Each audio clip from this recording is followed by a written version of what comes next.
और very good morning 6th class students, my dear children. आपका स्वागत है यूट्यूब क्लासेस में।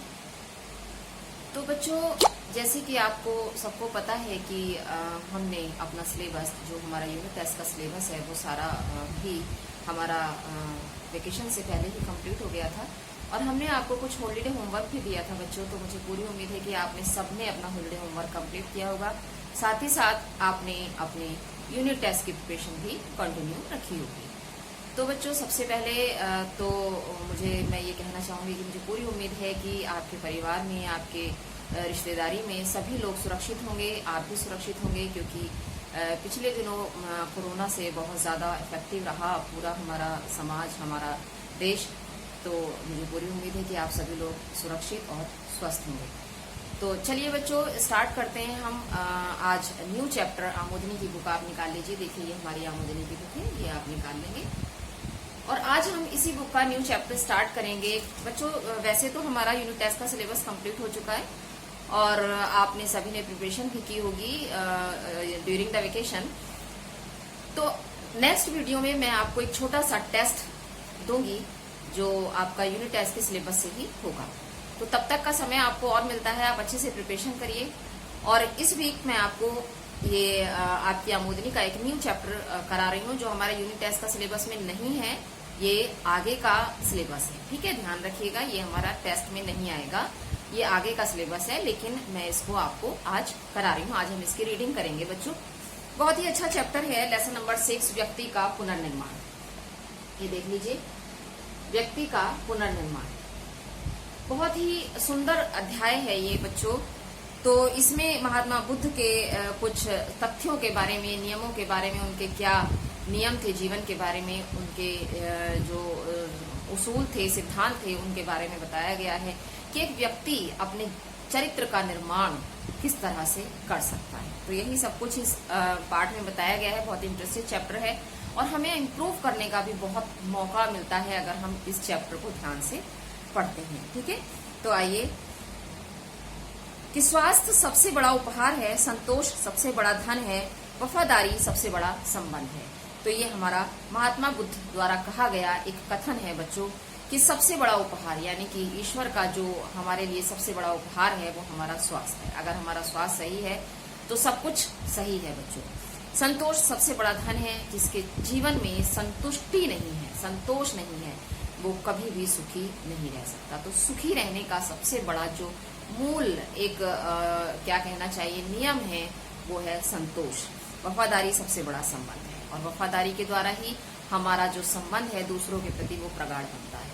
ठीक है, अगर हम किसी के प्रति फेथफुल नहीं होंगे, वफादार नहीं होंगे, तो हमारे संबंध भी दूसरों से अच्छे नहीं होंगे। ठीक है, तो चलिए स्टार्ट करते हैं हमारा चैप्टर। यूनान के प्रख्यात दार्शनिक अरस्तु ने कहा था कि मनुष्य एक सामाजिक प्राणी है।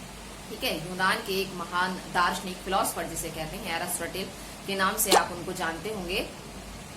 तो उन्होंने कहा था कि मनुष्य एक सामाजिक प्राणी, क्योंकि हम सभी समाज में रहते हैं। ठीक है, समाज के बिना हमारा कोई अस्तित्व नहीं है बच्चों। तो मनुष्य, जो हम ह्यूमन बीइंग्स हैं, वो एक सामाजिक प्राणी है, क्योंकि समाज के बिना कभी भी मनुष्य नहीं रह सकता। समाज में आप सभी जानते हैं, हम लोग, हमारा जो घर है वो एक मोहल्ले में होता, मोहल्ला मिलकर एक समाज बनता है, कुछ लोग उसमें होते हैं, उनके बिना हमारा काम नहीं चलता, हमें किसी न किसी तरह उनकी जरूरत पड़ती ही है। व्यक्ति से ही समाज और समाज से ही व्यक्ति का निर्माण होता है। यदि व्यक्ति अपना सुधार करे तो समाज अपने आप सुधर जाएगा। यानी कि समाज में कौन रहता है? मनुष्य रहते हैं। अगर मनुष्य ही नहीं सुधरेगा तो समाज कैसे सुधरेगा? समाज नहीं सुधरेगा तो हमारा देश कैसे सुधरेगा? तो इसीलिए कहते हैं कि समाज से ही व्यक्ति का निर्माण है और व्यक्ति से ही समाज का निर्माण होता है, क्योंकि हमसे ही, हमारे ही द्वारा समाज बनता है। और हम ही अगर सही नहीं होंगे तो हमारा समाज कैसे सही हो सकता है? इस पाठ को व्यक्ति किसी तरह स्वयं का निर्माण कर सकता है, सुधार कर सकता है। इस पाठ को पढ़कर जान कि किस तरह से हम अपने अंदर इम्प्रूवमेंट कर सकते हैं। अगर हमारे अंदर कुछ गलत आदतें हैं, अवगुण हैं, तो हम उनको कैसे दूर कर सकते हैं, यही इस पाठ में बताया गया है। आज व्यक्ति की ही नहीं बल्कि समाज के पुनर्निर्माण की भी चर्चा है। पुनर्निर्माण यानी कि जो भी गलतियां हैं, जो भी अवगुण हैं, उन्हें कैसे दूर किया जाए। क्या व्यक्ति का पुनर्निर्माण एकदम उपेक्षा की चीज है? यह सत्य है कि व्यक्ति समाज की उपज है, क्योंकि हम समाज में रहते हैं। यह सत्य है कि व्यक्ति समाज की उपज है और यदि सारा समाज लूला लंगड़ा रहे तो एक व्यक्ति भी सीधा नहीं खड़ा हो सकता। यानी कि क्यों? क्योंकि वो देखेगा कि समाज में सभी लोग ऐसे हैं तो वो सीधा खड़ा होना कैसे जानेगा, नहीं सीधा खड़ा हो सकता। तो इसीलिए कहते हैं कि समाज में सभी का सही होना बहुत ही जरूरी है। आगे चलते हैं। समाज लूला लंगड़ा रहे तो व्यक्ति भी सीधा खड़ा नहीं हो सकता, किंतु फिर समाज भी तो व्यक्तियों का ही समूह है, क्योंकि समाज व्यक्तियों से ही बना हुआ है। यदि प्रत्येक व्यक्ति अपने सुधार की ओर ध्यान दे तो पूरे समाज का निर्माण कितना आसान हो जाए। अर्थात अगर हम ये सोच लें, सभी व्यक्ति ये सोच लें कि अगर हम सही हैं तभी हमारा समाज सही होगा, हमारा चरित्र उत्तम है तो हमारा समाज भी उत्तम ही होगा, तो समाज का निर्माण तो स्वयं ही सरल हो जाएगा। ठीक है ना, क्योंकि समाज में हम ही लोग रहते हैं, मनुष्य ही रहते हैं। तो बौद्ध धर्म के सम्यक व्यायाम के 4 अंग कहे गए हैं। कौन कौन से 4 अंग हैं? देखिए कि इस बात की सावधानी रखना कि अपने में कोई अवगुण ना आ जाए। मनुष्य को इस बात का विशेष ध्यान रखना चाहिए कि हमारे अंदर किसी भी तरह कोई भी अवगुण ना आ जाए। समझ गए? कोई भी ऐसा काम हम ना करें जिससे हमारे समाज का, हमारे परिवार का अपमान हो। समझ रहे हैं ना? हमारे परिवार के लिए हानिकारक हो कोई भी ऐसा गुण हमारे अंदर ना आ पाए, ये प्रयत्न हमें करना चाहिए, सबसे पहली बात। दूसरी बात, इस बात का प्रयत्न करना कि अपने अवगुण दूर हो जाएं और जो गलतियां हमारे अंदर हैं, जो अवगुण हमारे अंदर हैं, उनको दूर करने का प्रयत्न करना चाहिए, उनको सुधारने का प्रयत्न करना चाहिए। बच्चों, एक बात मैं आपको बता दूं कि गलतियों को धारण करना बहुत आसान है, अवगुणों को ग्रहण करना बहुत आसान है, लेकिन उनको दूर करना बहुत मुश्किल है। तो हमें सदैव ये प्रयत्न करना चाहिए कि अवगुण हमसे दूर ही रहें तो बहुत अच्छा है। समझ रहे हैं? क्योंकि अगर हमारे अंदर एक भी अवगुण आ गया तो उसको दूर करना बहुत मुश्किल है। सही आदतों को ग्रहण करना बहुत मुश्किल काम है, लेकिन अवगुणों को ग्रहण करना बहुत आसान है और अवगुणों को दूर करना बहुत मुश्किल है। तो इसीलिए कोशिश करें, प्रयत्न करें कि अवगुण हमारे अंदर ना आ पाए। तीसरी बात, इस बात की सावधानी रखना कि अपने सद्गुण चले ना, अपने में सद्गुण चले आए। यानी कि इस बात की हमें सावधानी रखनी चाहिए कि हमारे अंदर सद्गुण ही आए। सद्गुण मतलब अच्छे गुण, कि हमारे अंदर सद्गुण ही आए, इस बात का हमें विशेष ध्यान रखना चाहिए। इस बात की सावधानी रखना कि अपने सद्गुण चले ना जाएं, और इस बात की भी सावधानी रखना चाहिए, विशेष ध्यान रखना चाहिए कि जो गुण हमारे अंदर हैं, सद्गुण, अच्छे गुण, वो हमारे अंदर से चले ना जाए। यानी कि हम कभी कभी गलत संगत में पड़ के जो हमारी अच्छी आदतें होती हैं वो भी हम खो देते हैं। तो ये हमें कोशिश करनी चाहिए, प्रयत्न करना चाहिए कि जो सद्गुण हमारे अंदर हैं वो हमारे अंदर से चले ना जाएं, वो हमारे अंदर ही रहें। सद्गुण आप सभी जानते हैं, सभी को पता है सद्गुण किसे कहते हैं, है ना? बड़ों का सम्मान करो, विनम्र रहो, बहुत सारे सद्गुण होते हैं, अथाह है बच्चों। चरित्र निर्माण के लिए जो गुण हैं वो अथाह है, जितना आप ग्रहण कर सकते हैं उतने कम है ना? तो क्या कि बड़ों का सम्मान करो, विनम्र रहो, घमंड मत करो, ये सब अभिमान कभी नहीं करना चाहिए हमें, है ना? बड़ों से बात करते समय सदैव ध्यान रखो कि हम उनसे, बड़ों से भी छोटों से भी, क्योंकि छोटों से जब हम बात करते हैं तो हमारे अंदर एक प्रेम भरा हमारा व्यवहार होना चाहिए, और बड़ों से जब हम बात करते हैं तो सम्मान पूर्वक हमें बात करनी चाहिए। ठीक है? बाग में यदि अच्छे फल ना लगवाए जाएं और जमीन को यूं ही बेकार पड़ी रहने दिया जाए तो उसमें बेकार के झाड़ झंकार ही उग जाएंगे। अर्थात क्या मतलब हुआ इसका कि हमारी तुलना जमीन से की गई है कि जमीन में यदि अच्छे पेड़ पौधे फल फूल वाले ना लगाए जाएं तो उस जमीन में झाड़ झंकाट उग जाएंगे। कैसे?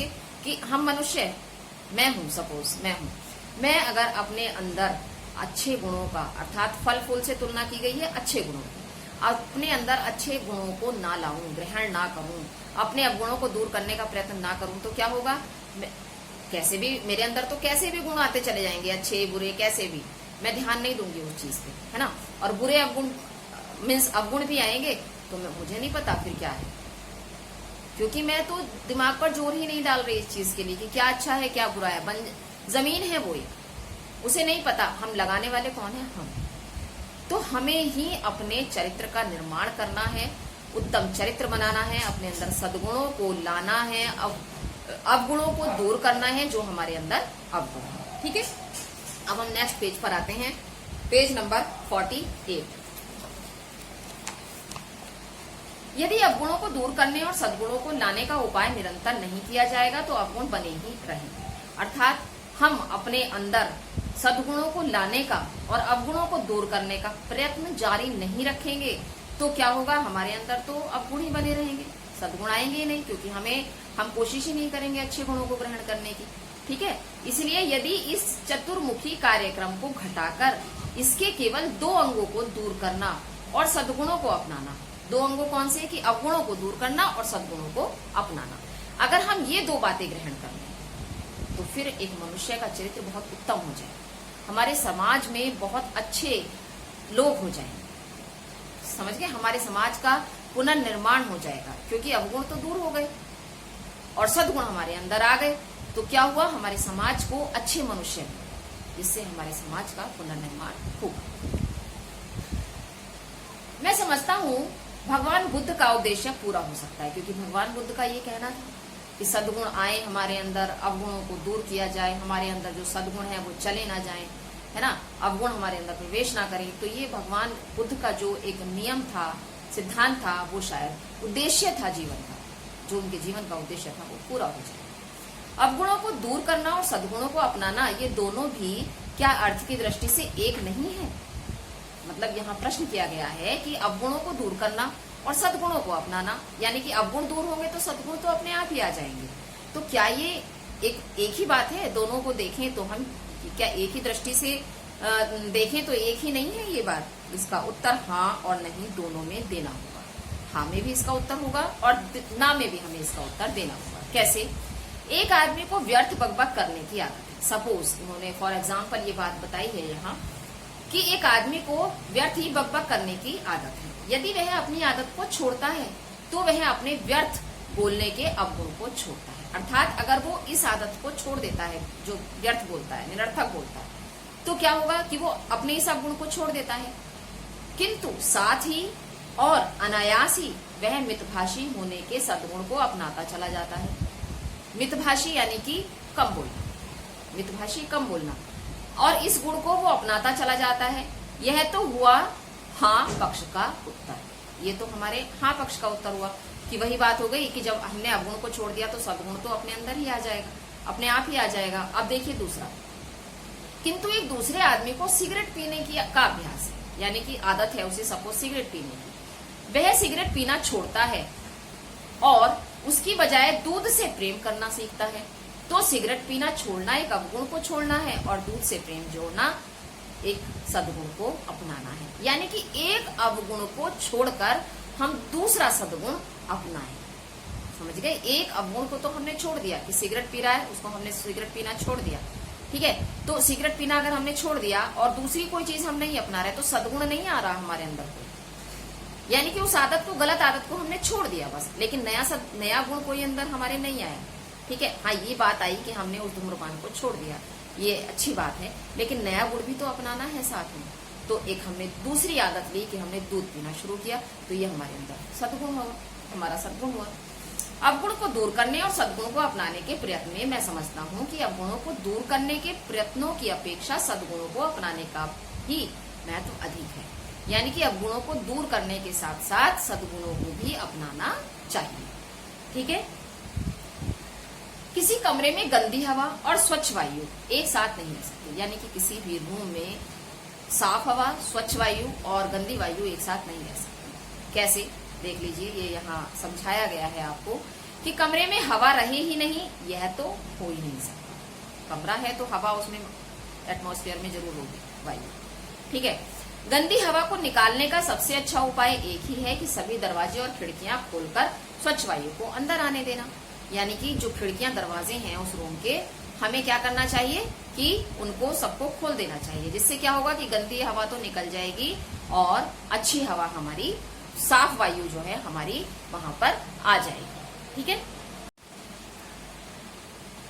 ऐसी बातें पढ़ सुनकर हर आदमी वह बात कहता सुनाई देता है जो किसी समय बेचारे दुर्योधन के मुंह से निकली थी। यानी कि ये बातें सुनकर के क्या बात याद आती है कि धर्म जानता हूँ उसमें प्रवृत्ति नहीं, उसमें धर्म जानता हूँ उसमें प्रवृत्ति नहीं, अधर्म जानता हूँ उसमें निवृत्ति नहीं। एक आदमी का कोई कुलत पड़ गई एक आदमी को कोई कुलत पड़ गई सिगरेट पीने की ही सही, अत्यधिक सिनेमा देखने की ही सही, बेचारा बहुत संकल्प करता है, बहुत कस्में खाता है कि अब सिगरेट ना पीऊंगा, अब सिनेमा नहीं देखूंगा, किंतु समय आने पर जैसे आप अपने साथ सिगरेट तक अब आपके हाथ सिगरेट तक पहुंच जाते हैं, यानी कि जो व्यक्ति बहुत सोच रहा है कि अब मैं इसको छोड़ दूंगा, लेकिन जहां देखा तो स्वयं ही उसके हाथ सिगरेट की ओर चल पड़े कि अब मैं सिनेमा नहीं जाऊंगा, किंतु समय आने पर जैसे आप उसके पैर सिनेमा घर की ओर चले गए।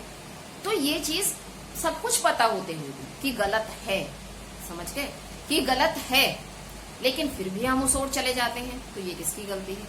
ये हमारी ही गलती है, ठीक है ना। कि धर्म जानता हूं लेकिन प्रवृत्ति नहीं की, मैं धर्म जानता हूं लेकिन उसको धर्म के मार्ग पर चलने की मेरी आदत नहीं है, मुझे सब अच्छी बातें आती हैं। दुर्योधन का कहना है ये, अधर्म जानता हूं, अधर्म भी जानता हूं, ये भी जानता हूं कि क्या गलत है, लेकिन निवृत्ति नहीं, लेकिन उससे निकल नहीं पाता। ऐसे ही समझाया गया है यहाँ कि सब कुछ जानते हुए भी व्यक्ति गलत रास्ते पर जाता है कि क्या गलत है, अर्थात सिगरेट पीना गलत है, हमें पता है, लेकिन फिर भी हम उस चीज को करते हैं, है ना। टोबैको खाना गलत है, लेकिन फिर भी लोग उस चीज को खाते हैं। क्यों? क्योंकि वो अपने आप को बदलना नहीं चाहते, अपने अवगुणों को दूर करना नहीं चाहते, वो नहीं चाहते कि हमारे अंदर सद्गुण आए, ठीक है। अगर सद्गुण नहीं ला रहे तो कम से कम गलत आदतों को तो त्याग करना ही अच्छा है, ठीक। तो आगे चलते हैं। क्या सिगरेट ना पीने का और सिनेमा ना देखने का उसका संकल्प सच्चा नहीं है? क्या उसने झूठी कस्में खाई हैं? क्या उसके संकल्प की दृढ़ता में कमी है? नहीं, उसका संकल्प तो उतना ही दृढ़ है जितना किसी का हो सकता है, तब उसे बार बार असफलता क्यों मिलती है? अब देखिए, ये भी यहाँ समझाया गया है बच्चों, यहाँ बताया गया है कि क्या वो जो दृढ़ संकल्प कर रहा है कि वो उसका दृढ़ नहीं है, दृढ़ता नहीं है उसके अंदर, क्या उसका संकल्प झूठा है? नहीं। क्यों? देखिए कि इस असफलता का कारण और सफलता का रहस्य कदाचित इस एक ही उदाहरण में समझ में आ जाए। जमीन पर एक 6 इंच चौड़ा और 1 फुट लंबा लकड़ी का तख्ता रखा है। जमीन पर एक 6 इंच चौड़ा और 1 फुट लंबा लकड़ी का तख्ता रखा है। यदि आपसे उस पर चलने के लिए कहा जाए तो आप चल सकेंगे? 6 इंच चौड़ा यानी कि कितनी, जितनी एक छोटा वाला स्केल होता है उतना चौड़ा, और कितना, 1 फुट लंबा यानी कि एक बड़ा स्केल जितना होता है उतना लंबा, तो क्या उस पर आप चल सकेंगे? ये इसमें बताया गया है। देखिए, क्यों नहीं, बड़ी आसानी से। अब इसी तख्ते के एक सिरे को, यही आपने देखिए कि अब इसी के एक तख्ते के एक सिरे को मकान की छत पर रख दिया जाए और शेष तख्ते को यूं ही आकाश में आगे बढ़ा दिया जाए। अब एक तख्ते को, जो तख्ता था हमारा ये 1 इंच चौड़ा,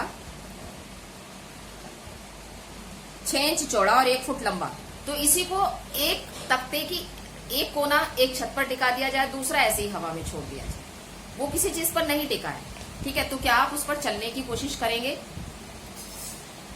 तो क्या होगा? नहीं। उत्तर हमारा क्या होगा? नहीं, हम नहीं चल सकते। कोई पूछे क्यों? आप इसके अनेक कारण बताएंगे। क्या? कि सच्चा कारण एक ही है, बहुत सारे कारण हो सकते हैं लेकिन एक सही कारण एक ही है। कौन सा? आप नहीं चल सकते क्योंकि आप समझते हैं आप नहीं चल सकते। यदि आप विश्वास कर लें कि आप चल सकते हैं और इसी लकड़ी के तख्ते को थोड़ा थोड़ा जमीन से ऊपर उठाते हुए उसी पर चलने का अभ्यास करें तो आप उस पर बड़े आराम से चल सकेंगे। क्यों? क्योंकि देखिए बच्चों, आपने बहुत सारे सर्कस जाते हैं, आप सभी बच्चों ने देखा होगा कि वहां पर एक से एक आप एक्टिविटी उन लोगों की देखते हैं कि कितनी बारीक बारीक रस्सियों पर वो चलती हैं, है ना, किस तरह से वो झूलते हैं, इधर उधर जाते हैं, बहुत रिस्की होता है। लेकिन किस तरह संभव है? अभ्यास से। ये सारी चीजें किस तरह संभव हो सकती हैं? अभ्यास से। अगर हम अभ्यास करें, ठीक है, तो हम कर सकते हैं और हमारे मन में विश्वास है और साथ ही साथ अभ्यास है तो हम वो चीज पूरी कर सकते हैं, ठीक। तो यही यहाँ पर यही बताया गया है कि सर्कस वाले पतले पतले तारों पर कैसे चलते हैं? वे विश्वास करते हैं कि वे चल सकते हैं, तदनुसार अभ्यास करते हैं और वे चल ही लेते हैं। अभी मैं आपको एक एग्जाम्पल अपना बताना चाहती हूँ। आपने भी शायद देखा होगा, अभी फिलहाल 15 डेज पहले की बात है, मैं जा रही थी, रास्ते में मैंने देखा कि इसी तरह से एक जैसे तमाशा दिखाने वाले होते हैं वो दिखा रहे थे। नट बोलते हैं, जैसे बहुत पहले नट आते थे कि पैरों में लंबे लंबे बांस बांधकर वो चल लेते थे, एक बांस इधर लगाया, एक इधर लगाया, उस पर एक पतली सी रस्सी बांधी बीच में, और उस पर भी एक इस तरह से डंडा लेकर वो उस पर भी चल लेते थे।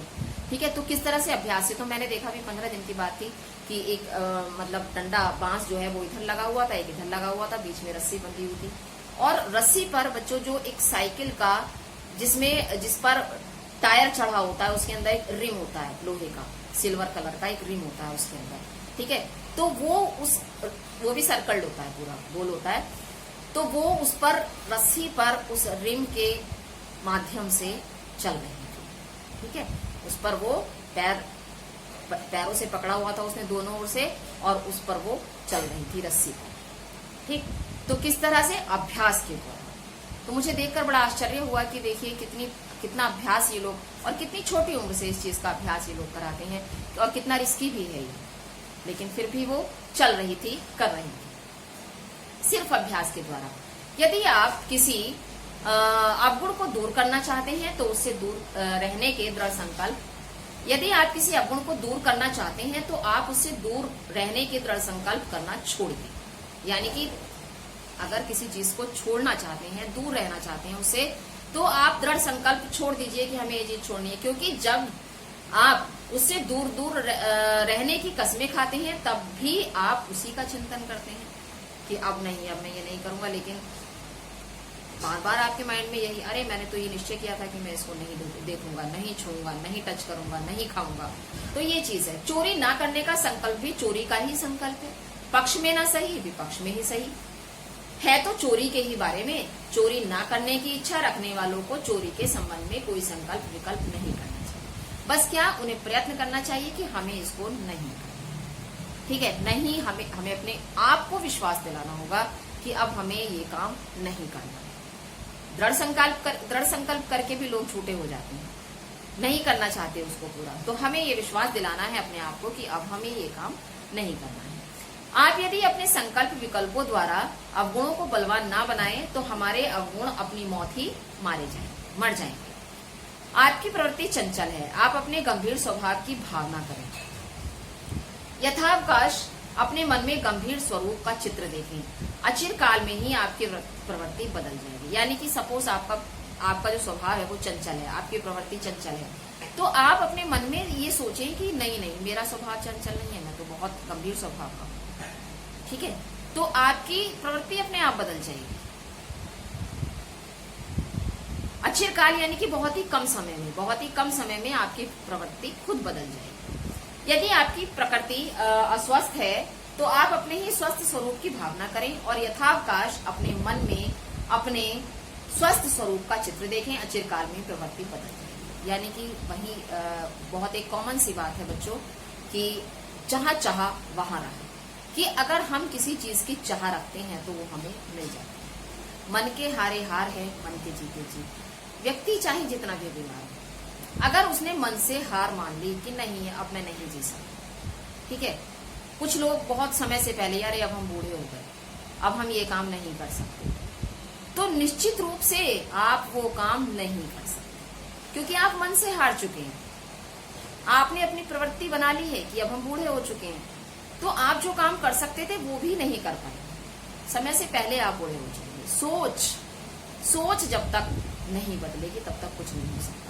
मीन्स मन से अगर आप हार गए तो आप समय से पहले हार जाए।